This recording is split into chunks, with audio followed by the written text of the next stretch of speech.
Welcome back to the Iowa Chill Show. It's September 9th. The state of Iowa is in great mourning.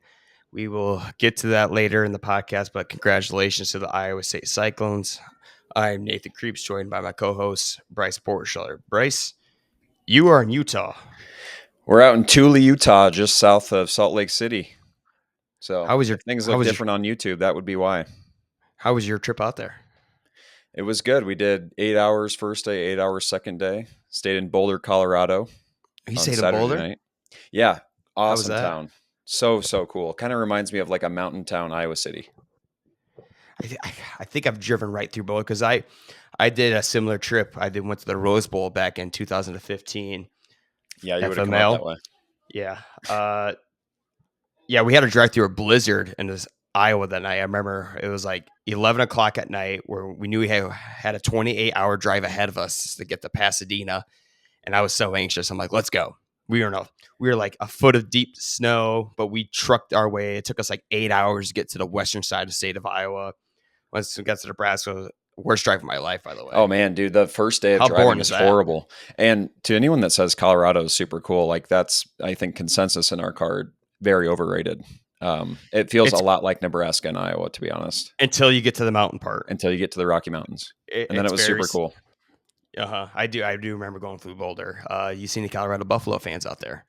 We did. We got to watch on a rooftop bar on Saturday night, and it's similar vibes to Iowa City, right? Like college town, and they get around their buffaloes, but everyone's smoking so much weed out here that it's just not nearly as electric. So it was still fun, but they were one getting destroyed by Nebraska, and two, they just don't quite have that drinking capability that us Iowans do.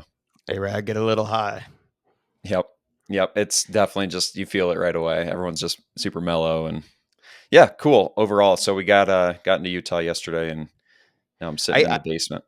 and I love Utah. We drove through Utah to get to Pasadena, obviously. And the one thing I remember, two things I remember about Utah, is how beautiful it is. It's like a Yes. desert mountain. And the second thing I remember is that the speed limit was like freaking 90 miles an hour. Oh yeah, we were I was cruising right nuts. around 90 to 95 the whole way here. Uh huh. Yeah, no, Yeah. it's cool. So we're up in the northern part, more green, still very rocky and mountainous, of course. But then in a few days we'll go more south with red dirt and looks a little bit more like southern Wyoming. And yeah, it's going to be a cool trip. So got some big You things guys gonna planned. go to Salt Hopefully, Lake? yes. So we're just outside of Salt Lake. We're doing Top Golf tonight, and then some hiking just outside of Salt Lake. So yeah, we'll do 2 days in Salt Lake, and then a few more days down in Salina with Grandma Joy. And then when are you guys come back? By next game day. So I won't have to do a remote pod next debrief, but I will be missing 2 weekends of college football, which hurts my soul a little bit. Yeah. Well, and we're also recording here on a Monday, which is very different than what we've been doing the last two podcasts. We've been doing a Thursday when we're a little too horny. Monday is where we should be doing our podcasts at 10 in the morning. We're a little depressed. We're a little more Mm-hmm. laid back. We're not as worked up getting up into the weekend. So I'm glad to be talking here on this Monday morning. We're going to write a little Iowa news. This isn't the news you want to hear. Sad news coming out of Fort Dodge Municipal Airport. I don't know if it's a municipal airport, but Oh, yeah. a plane crash claimed the lives of, I think, 4 victims. I'm not sure if that's including the pilot on their way to Indiana. You hate to see it. Yeah, thoughts and prayers to the victims of those families. I mean, that's Yeah, terrifying news. no doubt. Feel terrible for those families. And I actually had a sister walking or flying that same day, and she had mentioned that turbulence was going to be bad and that the pilot was a little bit nervous, which is very uncommon. I feel like normally you hear, yeah, heavy turbulence, but it's kind of a normal day to day. It's like having wind when you're driving, but it's devastating to hear, and thankful that her flight was safe. But thoughts and prayers, as Nate said, to the families. Yeah, so when you're coming off Fort Dodge, you probably know it's going to be a smaller plane. That Mm-hmm. makes it a lot more difficult because my wife's brother, who's a pilot for Delta, is the most confident pilot in the world. So that's good to know when you get in these big planes. Like, no, they're never going to be an issue ever. Yeah, But when you get to these small planes, I don't know. It's always been. I yeah, never rode on a small plane or anything like that. But man, yeah. Again, prayers to them. Other news. we got sports news here in the state of Ohio outside of the Cyhawk League. How about them Drake Bulldogs? The unscholarship Drake Bulldogs of Des Moines, Iowa, going to Eastern Washington, the great red turf field, and get the W and double overtime. Let's go Dogs. That's crazy, So dude. They got no. who's leading the Bulldogs this year? I Who have they no got at idea. QB? I don't know who they have, but I'm going to start following them this week. I just know that they don't have a single scholarship. It must not be a scholarship program. That's news to me. Yeah, I didn't know That's that either. I had a buddy play, and um, I figured he was on scholarship, but maybe that's not the case. maybe they changed it. I don't know. That's just what Keith Murphy shared on Facebook. That's a hell of a grind. Going up at that competition level and knowing every day you're working on your student loans, your tuition, none of that's being reimbursed at the moment. And you're just grinding every day to compete these high level football games. And then they start off 2-0. That's nice. Let's go Dogs. Shout out to the Bulldogs. And then on the other side, we got the University of Northern Iowa Panthers starting 2-0 2-0 as knockoff well. win against St. Thomas, Minnesota. Massive game this week for the Uni Panthers. They're going to go to Lincoln, Nebraska, back-to-back night games for Lincoln. Nebraska 2-0 just crawled into the top 25 rankings after knocking off the Colorado Buffaloes. Yeah, I dude, like this game. I'm nervous that Nebraska might actually be good, but don't ever count out the Panthers when it's an upset on the line. No, they're going to look at this as a rivalry too. Nebraska, they hate the state of Iowa so much. Did you see that? I saw it, dude. Yeah, the live video reaction. They're more Iowa excited State. about us losing than they are winning, and that's exactly where that culture's at. I know, because I'm the same fucking way. I'm cheering against Nebraska so much to lose. So I deserve it. You know what makes it really easy to cheer against them this year? Mm-hmm. Dude, that's unreal. Your own guy. Everything he does, his little hand flicks, his body posture is kind of chubby, moves around like Patrick Mahomes. Yep. I haven't watched him play a game yet, but I've heard nothing but he's a 5-star quarterback. Yeah, he looks good. I've just seen clips as well, and he looks like he's very solid. Yeah, I'm not going to put it on my official bet slip for the week, but I'm saying Panthers -2. Yeah, what is the spread of that? I didn't see it. I would guess they're at least 2 touchdown underdogs, especially with the way that Nebraska's playing. Got a night game and link it. Oh, they don't even have a spread yet for it. At least not on CBS Sports. Yeah, they're scared. It's a trap game. Yeah, if anything, have the UNI cover, right?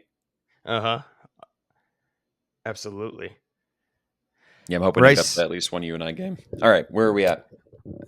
We are into the Cyhawk game. We'll start with the tailgate day.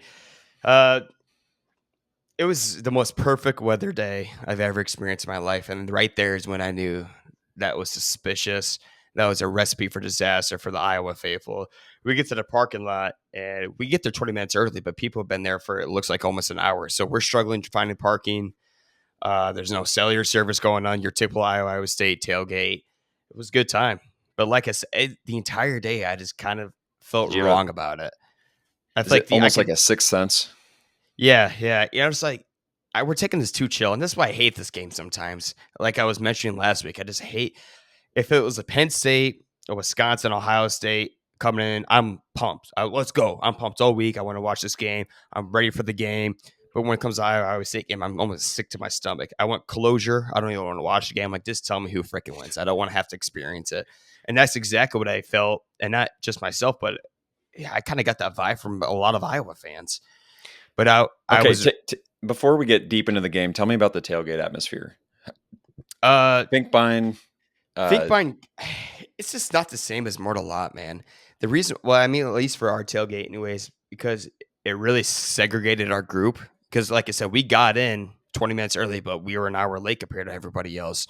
So half of our group had trouble parking. So they just parked on the other side of the lot, had their own little tailgate. So right there, our tailgate crew is already split in half. So we're spending half the day going from one tailgate to another. Then I go to my coworker's tailgate, just walking around. And like I said, dude, everyone's just too chill. I hate it. It's a Penn State night game. We are gunning from 6 a.m., baby. We're playing beer pong, doing all sorts of shits and shenanigans. It wasn't the case. I think Iowa State fans are more freaking ready. at the tailgate, and I was a little disappointed in Iowa fans Do you for the think there's any tailgate. chance that you guys loosen up a little bit and kind of take control of the area and maybe liven things up?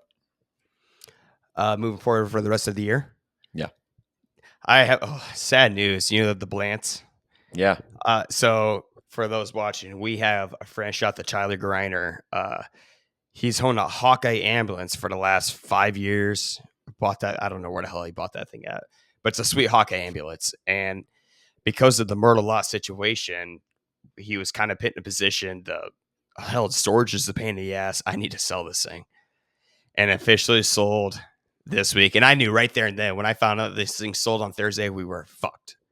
We didn't stand a chance. And I was now 0-1 without it. And we lost a huge part to our tailgate, to our lives. What's going to hurt most is seeing the Blants at one of these tailgates. Yeah, I'm because just you going to know make it's me going to be sick. around Iowa City still. It's just It's not going going to to be make yours anymore. it's going to make me sick to my stomach.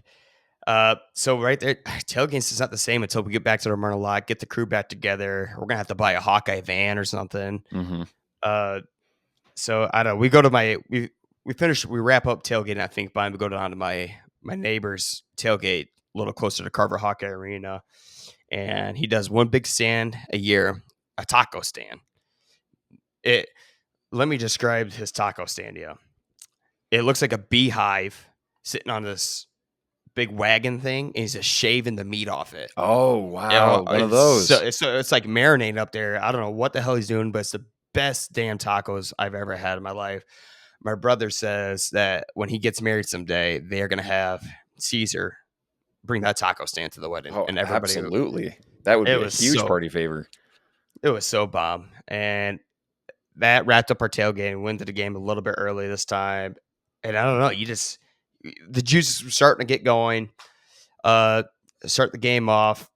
Iowa dominates. The fans are into it. Kinnick Stadium is a lot of I've heard it. Iowa State starts off in the north end zone, the last place you would want to be. Get a couple false starts on the 1 yard line. Iowa gets the ball back. Iowa opens up with that Caleb Johnson run for like 30 yards. I was up 10-0. Things are looking real good. Are you watching the game at this point? I'm watching the game. I have YouTube TV pulled up on the phone, and the first half reminded me a lot of what we were talking about in the Cyhawk preview. Like Iowa State can't stop the run. Iowa's going to put them in bad field position. You can't throw all over Iowa. And to be honest, I felt like it should have been 28-0 at half. It absolutely should have been. And like you said, we were talking about this in the last podcast. The only thing we were wrong about is that the halves were flipped. We thought Yep. it would start ugly, Iowa would pull away, but Iowa started hot and never pulled away. But you're right. Iowa continuously put themselves in positions to put this game away within halftime. And they just could not do it for the love of God. Get down to the 5 yard line. How many times we had no place for it? We were trying to run the ball. I don't know what the hell I was watching, but the way they were not finishing drives, you could see it slowly suck the life out of Kinnick Stadium. Yeah. And I felt it. Everyone around me felt it. And we get to halftime, 13-0. We have Iowa State right where I look. Our defense is looking unstoppable. But I remember talking to my brother. I'm like, listen, we were up 17-0 last year, and we still couldn't put Iowa State away. They had a chance to come back and tie the game with 3 minutes left to go in the game. And we're only up 13-0. I'm like, this is not good. No, We do not have them. dude. And it just feels like once you're not putting somebody away, you're letting them stay in the game, and then you're on your heels. And it just felt like there was no chance for us to deliver that blow that was going to put them away. Like it felt like the whole second half they were getting that crucial first down, making that big play, and all of a sudden it just, like you said, life gets sucked out and you start playing timid. Which this is the scary part. Iowa's defense looked human. Something Yeah. I did. That's the scary part. I expected it from Iowa's offense. Unfortunately, Iowa's defense is my main concern right now. I know they'll get the shit together. They'll wake up real They quick, will. but I hate to see them look human. Iowa lost this game, but Iowa State also won this game. Mm-hmm. Iowa State had the playmakers. Iowa had no playmakers. Iowa State had Jalen Knoll, Jalen Higgins, Brock Obrecht making the big plays down the stretch to continuously make this a game. And Iowa and here's the what do you what's your thoughts on the 2-point conversion? You I don't know, hate it. I saw Chris Hassel kind of break that down as well. I like the idea of making them have to score a touchdown. If you convert, it makes you look really smart. If you don't, then you give them that field goal chance to win. And obviously, that's how it went down. I don't know if I would have changed it, but the fact that we weren't pushing the ball into the end zone a couple times in the first half, and then it kind of kept going that way, felt like that way in the second half. I'm like we're not exactly proficient in getting the ball in the end zone right now. So maybe we do take that extra point and at least let them tie it. that's exactly where my head is. If we score, great play call. If we don't, what the hell are you doing? But Mhm. my head's exactly where yours is. We're struggling getting this ball into the end zone. Take the points you can get. Trust the defense to extend this to make a play that end this game. Put a little more pressure on Iowa State's because that came down to a situation. You make it, you win it, you or versus you make it, you tie it. You know that puts a lot more pressure on the kicker. And what an ice fucking cold kick. Yeah. I mean, I after that pass down the sideline, I knew right there and then. I'm like, Iowa State's rolling. I don't care who the kicker is. This guy's going to come in and absolutely nail this, Yeah. even though he All he missed that one. knows, all they know to do is the dagger, right? Like in that moment, 54 yards, 64 yards, it didn't matter. It was going in. But yeah, like you said, shout out to, I mean, the playmakers in Rocco. Like, I think there's two things happening. One, the Iowa defense isn't in midseason form. And two, Iowa State came into a buzzing Kinnick Stadium. And you know how that goes. Like, you're going to have some jitters. I mean, like you said, they got put on the 5 to 1 yard line twice on their first opening drive. So it's like, yeah, like one, the Iowa defense maybe looked too good in the first half. And two, like, Rocco kind of came alive, and he's going to be a good player. And like you said, Iowa State came into a buzzing Kinnick Stadium, but Iowa played so conservative the second half. They were playing not to lose the game, which is the Mhm. last thing shit we've seen for years. And this is the problem we had last year and the previous year. We played to not lose these games. I thought this year's supposed to be different. I thought we're supposed to go out, make the goddamn plays, win the game. Don't hang around to let another team with more playmakers to take a shot at you. You got to pit these suckers away. And that's where a lot of people are having some serious issues with K. McNamara and some playmaking decisions on that fadeaway backhand throw towards the middle of the field or Yeah. across the field for the interception that led right to an Iowa State One of the most score. foolish throws I've ever seen in my life. That I Uh-huh. was going back and forth with my dad on it, and we couldn't. I mean, he was under the impression, and I think he's not wrong, that Iowa doesn't have the playmakers at receiver. That's fine. I don't think I saw Cade give anybody a chance to even catch something significant in the second half. No, there was that one play that probably would end the game deep to Caleb Brown on that post route. Yeah. Iowa State's defender just nicked it just enough. Mhm. Otherwise, God, if you had had a foot more air underneath that, I think Caleb Brown catches that, houses it for a touchdown, and Iowa moves to 2-0. But other side of the story, like I said, the playmakers made the plays for Iowa State. You got to tip your cap, especially the kicker. Is that a true freshman from the Buke? I Am I believe reading that so. right? I believe so. Yeah. Yeah, dude. Legend. I mean, Iowa State's they're going to be okay. I mean, I think you're happy. I think you stole one. They have a very, very tough schedule, but you win When's tough the games on the last road. time? When's the last time Iowa's been a 13-0 and lost a game? That's right where Iowa Did you wants see you. that stat on Twitter too? I think it's been since 2014 Nebraska. Yep, you're right. Is that kind That's of yeah. uh-huh. So it's been a decade since someone has done that, and Iowa State comes in and gets the goddamn job done. Here's the thing. I think this bye week, Iowa State comes up with a bye week now. I don't think this bye week could have landed at a more perfect time for Iowa State. They get to live this momentum for another couple weeks. They don't go straight into next week's game being too hot headed, feeling on top of the world, overthinking their opponent because they just knocked off Iowa. They get a week, 2 weeks to calm down, recollect themselves, and move forward. If you're like we said, look at Iowa State's schedule at the beginning of the season. You should be excited knowing the fact that you just escaped a win at Kinnick Stadium, moved to 2-0. You're now a 21st ranked team in the country. You're on top of the Mount Rushmore. Yeah. Yep. You're pumped up. I think for Iowa fans, it's like don't give up on the season too early. It's like, hey, we saw some really good things here.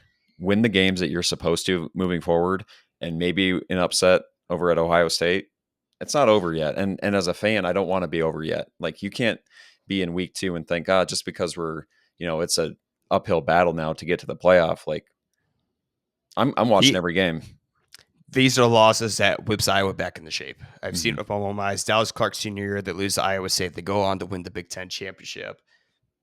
Uh, I like I said, the first couple days are going to hurt after this. They always do. Go on. We'll move into this next week. Iowa hosts Troy. Just take care of business. Hmm. Get the job done. Don't do anything stupid. Take care of business. Work on yourself. I expect the defense to have a shutout, 3 points at most, and get back on the winning track. And then you get the big one, primetime game up in the Twin Cities against Minnesota, the revenge game. If Iowa can move that, all of a sudden, boom, you're back to 3-1, and then you got the Ohio State. Yep. Then the biggest Buckeyes. game of the year. In my head, it's take care of business until Ohio State and maybe shock the world. I know that even in our first podcast coming back, we were talking about how this is one of the better Ohio State teams. But hell, I mean, I've seen some good things from Iowa too. I'm not going to put them down and say that this season's a failure just because they had kind of a weak offensive second half and kind of played on their heels a little bit. I'm still pumped for the Hawks. Yeah, a lot of season left. Historically with Kirk Ferentz, Iowa slowly gets better. Mhm. Like I said, these wins kind of shape them back in the good pace to get on back in a winning record. And I still believe in. I still believe in Cade McNamara. I know people are asking for Brendan Sullivan. Uh, I don't think that's going to be better, and we've seen how that works out for quarterbacks that step in for Kirk's number one guy. And I don't think that that's the answer yet. I don't think Cade's going to be elite. I think we've seen enough of him over the year and a half. I don't think he's going to be the guy that we might have wanted him to be, but I don't think that a backup is going to be the answer.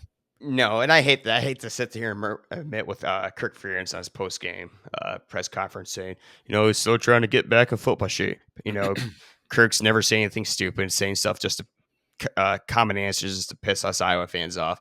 I agree with him. I mean, Cade hasn't played in forever. The Yeah. dude's been injured. He's got no chemistry. Goes from Illinois State into a tough Iowa State game for his first real game back. He looked terrible. Don't get me wrong, but I think he gets his shit back against Troy, and then we'll have a real test again in the Twin Cities on a primetime game. And I think that makes a little bit more connections with the receivers, give him more time, more rest and practice. He's going to get back in a little more game shape. I just make a run. Mhm. Make a run for 4 or 5 yards. Do what you were doing the first week when you were scrambling for that 20-yard play. Do that. When the play is Yeah. dead, don't throw across the field to give the other team an option. Don't force anything. Just make a freaking play and run down the field and move Yeah, on dude. to second down. It feels like what separates those next level guys, the NFL type talents, is that they're always keeping that pocket alive. And so many times I'm seeing Cade like almost have to do a fadeaway pass or something crazy, something that's not in the bag, like run, like skirt out of the pocket and bootleg out of there and run for 10. It's like you can run for 4 or 5 yards if you keep that pocket alive, keep your eyes downfield, and then go straight up the middle. Like he doesn't have the speed to run outside. And that's where I think people are asking for Brendan Sullivan, right? He seems like the quarterback that would be able to be a little bit more mobile than Cade. I mean, for God's sakes, we're all a little bit more mobile than Cade McNamara right now. But I'm going to stick with them. Let's just move on to week 3 and get the W. Iowa State does have the bye week, so we'll be covering them here next week. I think their next game will be Arkansas State. Iowa State should be 3-0, looking real good in hands. Bryce, let's give our lock bets of the week. We got an exciting week of college football coming up here. This is awesome because I'm not going to Kinnick this week. I got a month off from Kinnick, which would be refreshing for me. Collect myself, actually watch them on TV for once. I always like that perspective. Oh, speaking of, it was fun as hell to have CBS broadcast that game. Nestler and the boys, they just make it sound like a college football Saturday. So that's a lot of fun. I'm excited for you to have some of that, hopefully, in one of those weekends. Yeah, that's the worst part, dude. I can't go back and watch any of these losses because it hurts me so much. And my work week, I got to go to South Dakota. Starting tomorrow, I got to drive all the way to South Dakota. So if I were to want, I would listen to every single podcast in the book. Now I just got to sit in silence for 10 hours. Yeah, I Just be understand. depressed.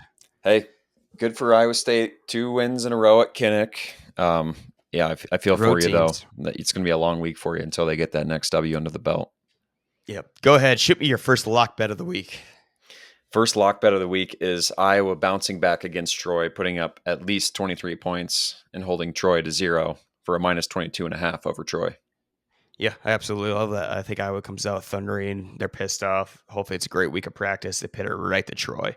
Give me Oregon State plus 14.5. I can't remember who they're playing. I think totally it's even the put that in-state down. rival Oregon. this week. I think it's Oregon. That's why. And That's I why. Oregon's been love that bet. struggling, dude. Mhm. Oregon struggled against Idaho, an FCS school. Then they beat Barely beat Boise. I think beat Boise in overtime, if I saw Yep. that right. Yep. I Give me love the that bet. Beavers to cover 14.5. Especially when it's an in-state rivalry game, you got to figure that's going to be close. Love that lock.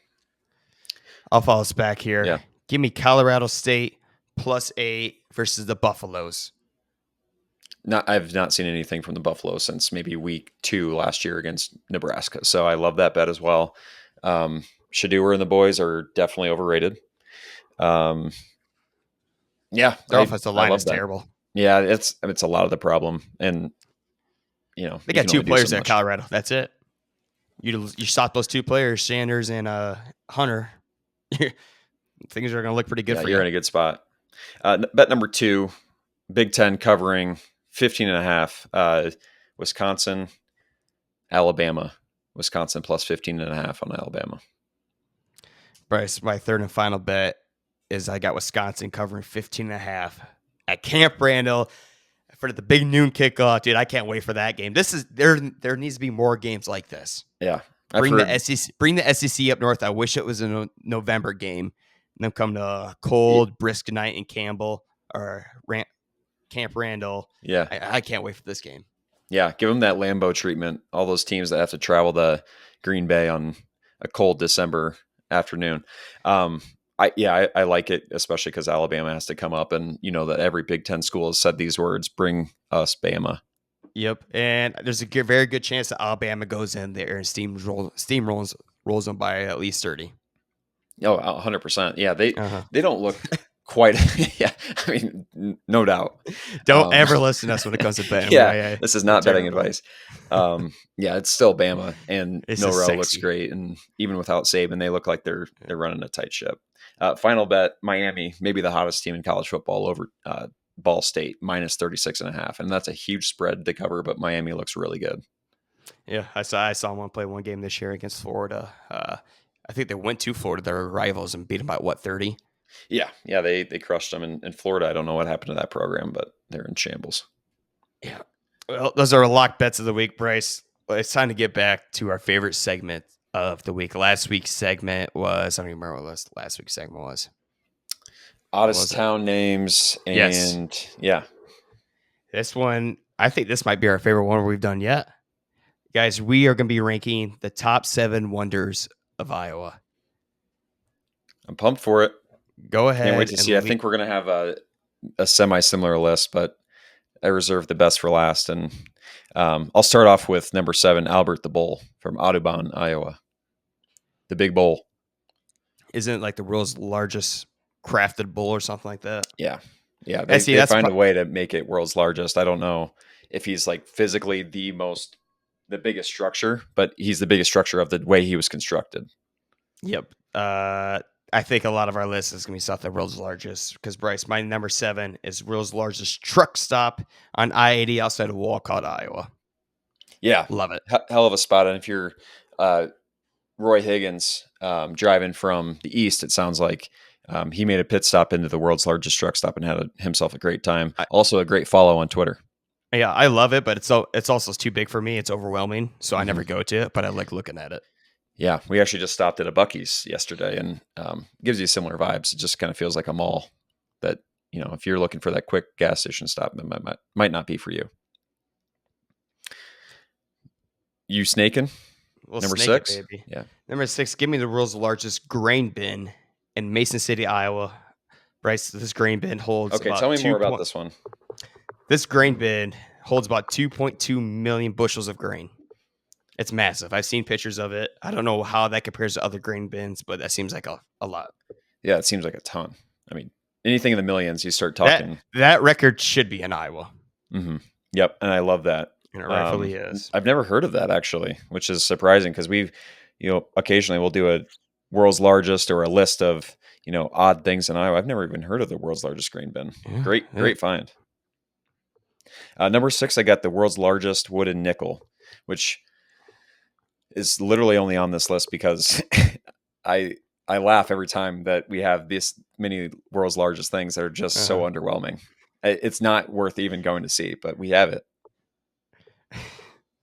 Bryce, my number 6 is no, my number 5. No, no, you staking back with number 5 now. Okay, number 5, world's largest popcorn ball, which is actually kind of cool up in Sac City. Again, Oh, almost none of these are worth traveling to, and I repeat, this is not a bucket list item to go and see, but the popcorn ball edges out the world's largest nickel. Sac City with the back-to-back debuts on the Iowa Chill Show. Mm. A lot going on in Sac City. Love the name. Congratulations to them holding the world's largest popcorn. Bryce, my number 5 is gonna make me in the doghouse with the wife. She's sick of me bragging about it. The world's largest Cheeto of Laguna, Iowa, held at the Wow. Emeralds Restaurant. Great restaurant, great people, know them. They hate the Chiefs. They hate the Cheeto. Did I Really? say cheese ball right No, away? you said Cheeto. Okay. But I'm Yeah, Cheeto. curious why it's getting so much hate. Uh, I don't know. When you go look at it, it's just the funniest looking thing. It's like basically disintegrated. It's sitting on this big. If you look at pictures of it, it's just sitting on this Yeah. big purple I think we featured the pillow. Cheeto on the Iowa Chill story this year at some Yeah. point, and yeah, that thing Uh-huh. is disgusting looking. I am surprised that it's that low on your list. I thought that was going to be a little bit higher. No. Yeah, I thought about it, but yeah, I'm gonna get in trouble for that one. But go Gona.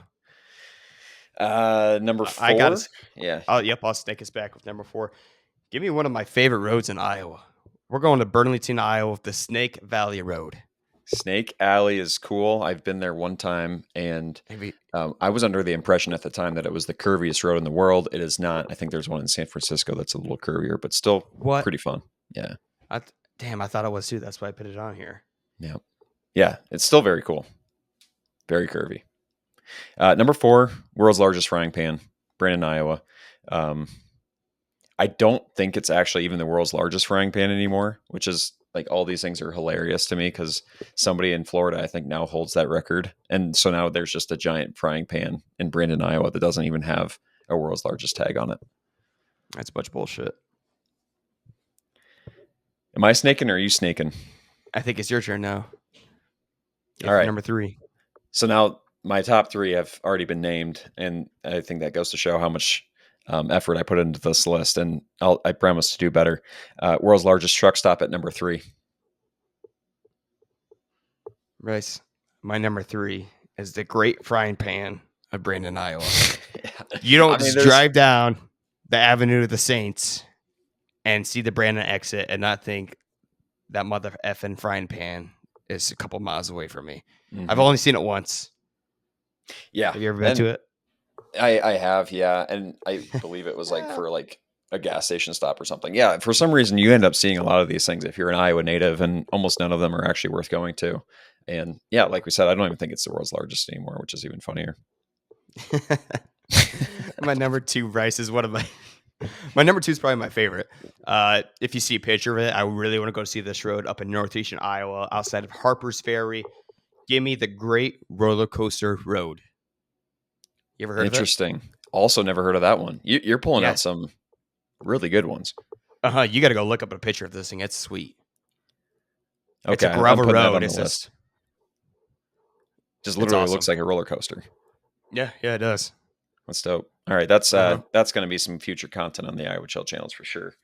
Number 2, world's largest strawberry, kind of a classic, and it fits perfectly because it's in Strawberry Point. That was my honorable mention, world's largest strawberry. Yep. I'm going to close off today with our number 1 of the Grotto of Redemption, the world's largest man-made grotto in the world. Yep, that one's actually, and that's out in West Bend, Iowa, which is 15 minutes away from Laguna, Iowa. You know how many field trips we did there? We did so many field trips. I almost took it off the list, but it's cool. I love. It's made of nothing but like geodes, and it's this massive. I wish I had more stats on it, but it's absolutely ridiculous that some guy did that. I think it was a priest there in West Bend. Oh, that's so that cool. Started it, and someone finished it. It's awesome. That one's actually probably worth going to see, huh? Yeah. I'm sick of it, but if you haven't been to it and you're in the area, 100% go to it. At number one, and I don't care what people say, the world's largest Cheeto is number one. Yep. Yes. World's I would, largest Cheeto. Shout out. Yeah, go I ahead. would mic drop right now, but I've dropped this thing like 4 times today. I don't care what Madison says or anybody. The world's largest Cheeto reigns supreme. Shout out to Molly Birdie for the owner of Emeralds. I know they're going to be upset when they hear about the world's largest Cheeto coming in, but I think it's something you just be proud of. You can look at it, be disgusted by it, but be proud of it. It's there. Just Yeah, embrace choose to it. love it. It's a huge freaking Cheeto, man. Like, that's so cool. Yeah, great list. It is. That was fun. I got a good one for next week, but we'll save that. Actually, I'll let the people know right now what we're going to be ranking next week. We're going to be ranking Iowa's top 7 strangest, weirdest celebrations, festivals in the state of Iowa. Oh, that's fun. Yeah. So start thinking. One I already know comes to my my number head. one. Mm-hmm. I think we're Yeah. probably thinking the same one. I mean, I grew up in a town that valued town festivals. Tulip Time kind of Yes, took you over did. the town of Pella for 3 or 4 days, and yeah, that'll be an electric segment.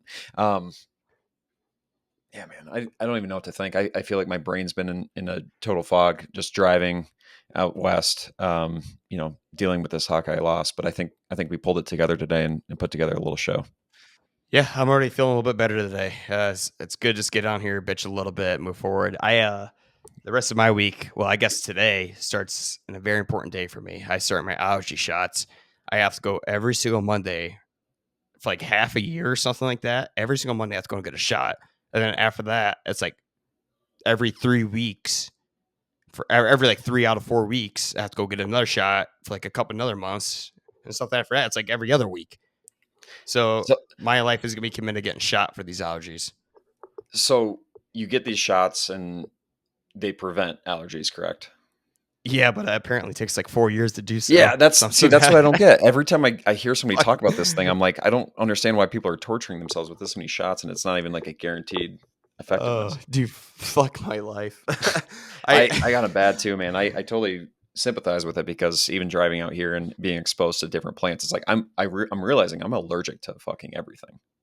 And I told you I went and got tested about a month ago, and I tested positive to everything but pine trees. So maybe we could do a live podcast by we'll do a pine live tree pod someday in Canada, and or I can something. actually breathe. And that sounds awesome, dude. Just thinking about it opens up my sinuses. So anyone out there struggling with allergy shots, anything good about it, keep me through it. Give me some encouraging things. I said my coworker, he's like, yeah, I did. He's like, I have no problems, but it took about 4 years. I think I do it for 4 years yet.